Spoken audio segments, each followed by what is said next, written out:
Bismillah Ustadz, mau nanya. Baik, saya mau jawab insyaallah. Saya pernah membaca hadis tentang janganlah salat berjamaah dengan orang-orang yang dibenci. Saya lupa riwayatnya. Siapa? Atau imam dengan orang yang dibenci. Saya agak lupa redaksinya. Masya Allah. Ini maksudnya dibenci itu bagaimana ya? Teman-teman sekalian, ini ada banyak ya hadis-hadis terkait dengan ini. Dibenci ini kalau Nabi SAW, kita lihat prakteknya, misal ini kebiasaan Nabi ya, baik dalam keadaan sholat ataupun bahkan menyolatkan jenazah ya. Saya ambil contoh yang lagi rame sekarang ya, hukum menyolatkan jenazah orang munafik gitu kan, yang dianggap tidak baik ya. Apa yang dilakukan oleh Nabi? Perhatikan kalimatnya. Antum punya tafsir Ibnu Katsir? Baik. Antum punya tafsir apa?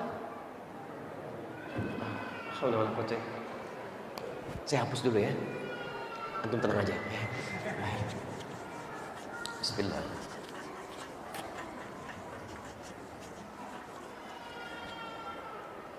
Buka tafsir Ibnu Katsir yang saya punya, terbitan Darussalam. Darussalam dari Riyadh.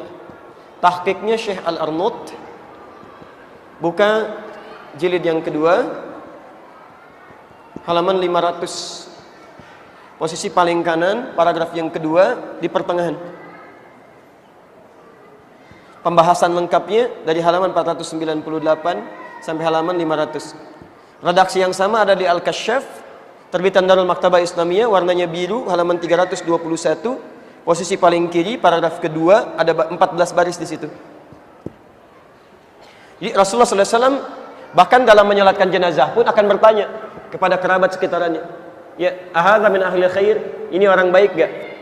Kalau dikatakan, ya, ini orang baik ya Rasulullah, ishadu, tolong saksikan, saya akan menyolatkan. Maka sahabat bergabung menyolatkan dan sebagainya.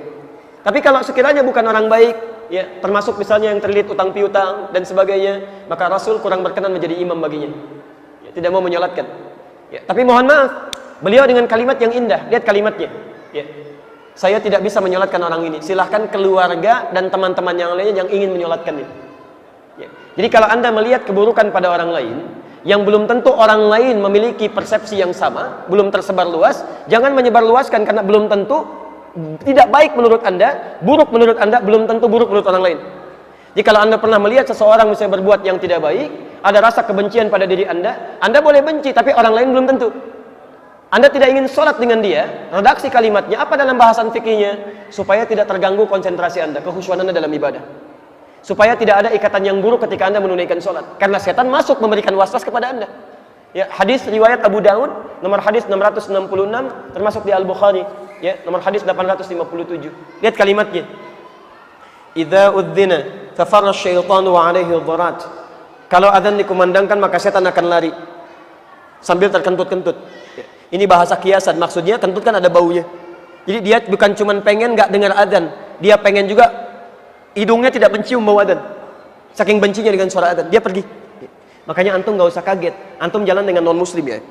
Tiba-tiba adzan berkumandang, Allahu Akbar, Allahu Akbar. Non muslim pun bisa ingatkan antum, Mas, sudah adzan, apa mau sholat dulu? Karena setan sedang pergi. Fa idza sawwiba fa'ada. Kalau selesai adzannya, balik lagi setannya. Maka antum jangan kaget. Yang muslimnya bisa menjawab, tenang aja Mas, baru adzan, belum qomat. Karena setan kembali lagi. Fa idza uqimat, kalau salat sudah mau dimulai, Masya Allah, lihat kalimatnya. Fa yaqulu udhkur kadza, udhkur kadza. Jadi kalau Anda belum salat, masih berdiri begini, itu masih tenang. Biasa aja, nggak ada masalah. Tapi ketika Anda mulai bertakbir, kata Nabi, setan mulai masuk. Dia katakan, ingat ini ya, ingat itu ya. Maka Anda akan mengingat apapun yang tidak ingin Anda ingat. Gak percaya silakan. Nanti sholat zuhur sebentar lagi, ketika Anda bertakbir seperti ini, Allahu Akbar, akan masuk banyak ingatan yang tidak ingin Anda ingat. Bahkan pelajaran saya ini pun akan masuk tuh. Ingat, begitu Anda takbir, hati-hati, setan akan mengatakan ingat ini, ingat itu. Padahal dia setan tuh.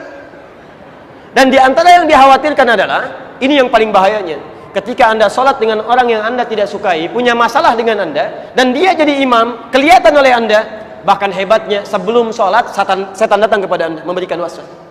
Ini kan musuh kamu, bagaimana bisa diimamin oleh dia? Jadi lebih mudah bagi setan menggoda Anda.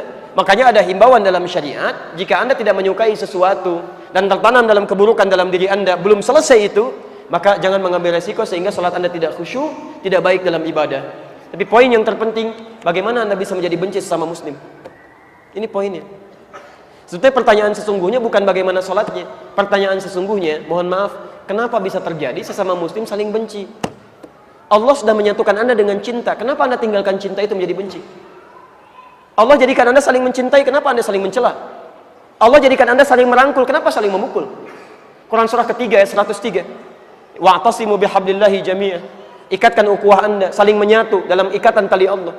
Bahkan di ujung ayat ya fa asbahtum bi ni'matihi ikhwana. Dengan nikmat Allah Anda bersaudara.